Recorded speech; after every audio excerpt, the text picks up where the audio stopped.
Hi, Anne. It was nice to meet you at the grocery store. What are you up to?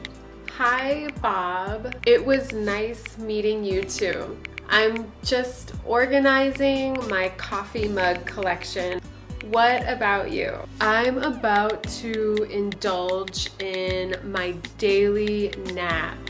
I'm really interesting. I wouldn't exactly call napping an interesting activity. Autocorrect strikes again. I meant to say I'm really into resting. I find relaxation fascinating. I'm into sleeping 8 hours each night. Speaking of things that we're into, I also enjoy spending time with interesting people like you.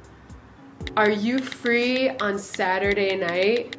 I have the perfect first date place in mind. See you on Saturday. Yes.